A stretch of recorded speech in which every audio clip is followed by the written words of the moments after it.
हाँ मित्रों, अगले वीडियो में देखिए आप आपका आगे का क्या स्टोरी होती है। I found my self in the maidan and sat down on a bench. यानी कि तभी मुझे एक मैदान मिला जहाँ पर बेंच रखा हुआ था, वहाँ जाके बैठ गया।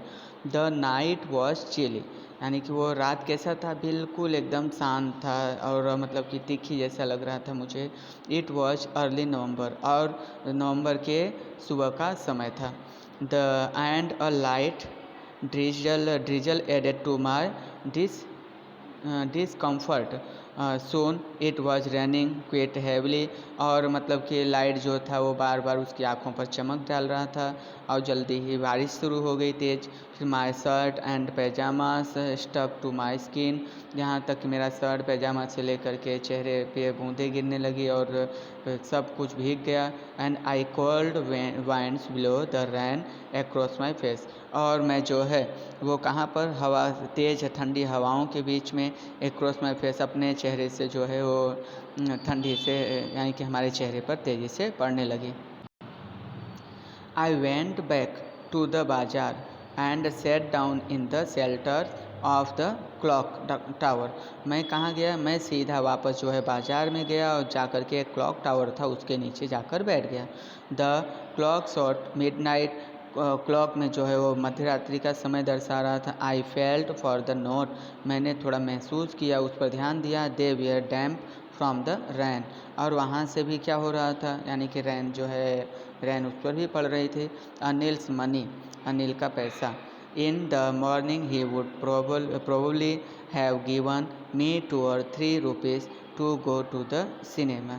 और फिर इन द मॉर्निंग, सुबह में, ही वुड प्रोबली यानी कि उसने 2 से 3 रुपया जो है वो सिनेमा जाने के लिए वेस्ट किया।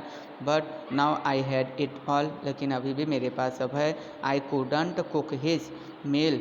मैं इसे खाने के लिए वेस्ट नहीं करूँगा। रन टू द बाज़ार, और नहीं मैं, हाँ वही है। फिर रन टू द बाज़ार और learn to write whole sentence any more. मैं अब कहाँ जाऊँगा, बाज़ार जाऊँगा और वहाँ से जो है लिखने के मतलब सीखने और लिखने के सभी सेंटेंस सीखने का और भी ज़्यादा वस्तुएं लूँगा। I had forgotten about them in the excitement of the theft.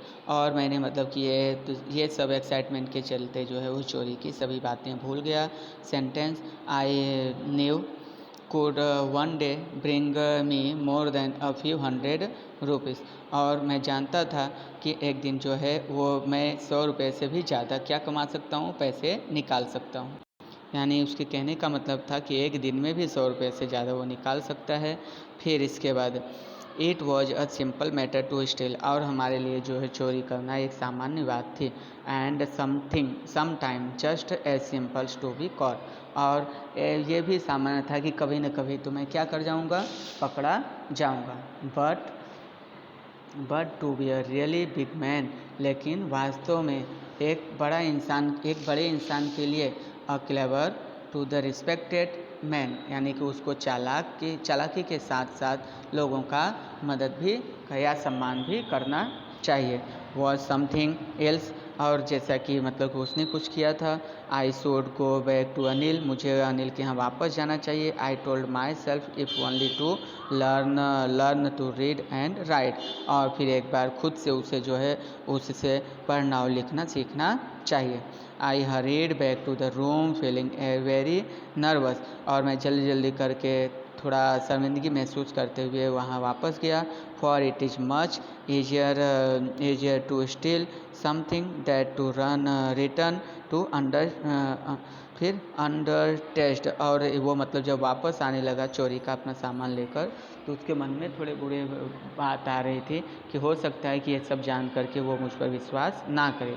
I open the door quickly. मैंने जल्दी से दरवाज़ा खोला। Then stood in the doorway. तब दरवाजे के पास खड़ा हो गया। In clouded moonlight. और मतलब कि रात के समय में चारों तरफ बादल सा घिरा दिखाई दे रहा था। और Anil was still asleep. Anil अभी भी सोया हुआ था। I crept to the head of the bed. और मैंने जो है फिर से बेड के अंदर वो उन पैसों को रख दिया। And my hand came up with the note. और मेरे हाथ से मतलब कि हमने नोट को अंदर रखा। फिर यानी खिसक कर बेड के पास गया और हाथों से नोट उठाई। I felt his breath. On my hand. और फिर इसके बाद उसका करवट मेरी तरफ होने के कारण उसकी सांसें जो है मेरे हाथों से टकरा रही थी। I remind still for a minute, मैं थोड़ी देर तक, कुछ मिनटों तक जो है वो रिमाइंड करने लगा। Then my hand found the edge of the mattress and slipped under a with the note, अंदर इट विथ द नोट, यानी कि फिर मैंने अपने हाथों को मेट्रेस के अंदर यानी गद्दे के अंदर जो है रखा और रखने के बाद उसे क्या कर दिया, उसे नोट को वहाँ रख दिया। I awoke late next morning and find that Anil had already made up the tea, और मैं अगले दिन सुबह जब उठा तो देखा कि अनिल पहले से ही मतलब चाय बना रहा था। He stretched out his hand toward me, और वो मतलब कि अपने हाथों से मेरी ओर चाय को बढ़ाया। There was a 50 rupees note between his finger, और उस समय उसके हाथ पर 50 रुपये का नोट था। माई हार्ट स्नैक, मेरा दिल धड़कने लगा। I thought I had been discovered, मैंने सोचा शायद मैंने खोज लिया। I made some money yesterday, कि इनमें से मैंने कुछ पैसे खर्च किया था, शायद उन्हें पता चल गया। ही एक्सप्लेन्ड, ऐसा उसने सोचा। Now you will be paid regularly, अब मैं तुम्हें जो है हमेशा प्रतिदिन पैसे दिया करूँगा, ऐसा अनिल ने कहा। माई स्पिरिट्स रोज, मेरी मतलब अंदर की जो उत्साह थी वो बढ़ी। फिर but when I took the note, जब मैंने नोट लिया तो I saw it was still wet from the night's rain, और मैंने देखा कि रात के बारिश के कारण जो है वो नोट कैसे हो गए थे, काफ़ी वेट यानी गीले हो गए थे। Today we will start writing sentence, he said, उसने कहा कि आज हम फिर से क्या करेंगे, इस सेंटेंस को लिखेंगे। He knew but neither his lips nor his eyes said anything, वो सब कुछ जानता था पर उसने अपने होठों और आँखों तक वो चीज़ आने नहीं दिया। I smiled at Anil in my most appealing way, और मैंने भी उसकी ओर देखते हुए एक मुस्कुराहट भरी। And the smile came by itself without any effort, और बिना किसी कारण का वो भी हंसने लगा। और ये इसे लिखने वाले रुस्किन बॉन्ड जो जी थे, जिन्होंने एक चोर को किस तरह से मतलब कि सुधारा, या लेखक के द्वारा अनिल के थ्रू व्यवहार से कैसे वो सुधरा, उसके बारे में बताया। अब यहाँ मित्रों देखो ग्लोसरी दिया हुआ है। मेन फ्लैटरीज यानी इंसिसर्स प्रेस, फिर इसके बाद मोडेस्टली मतलब विदाउट बोस्टिंग्स इन हम्बल वे, फिर यहाँ ग्रंटिंग मेकिंग लो गट, फिर इसके बाद गुटलर्स साउंड, फिर अपीलिंग्स अट्रैक्टिव, फिर अनलिंट मतलब होता है शोड शोविंग ऑन साइन और वेरी और एनेक्सिटिस। अब आपको थिंक अबाउट इट का जो क्वेश्चन आंसर है ये करना रहेगा, और बाकी अदर्स जो एक्टिविटीज़ इसमें आया होगा ये सब चैप्टर में, वो सब के सब आपको होमवर्क में करना है। Good bye.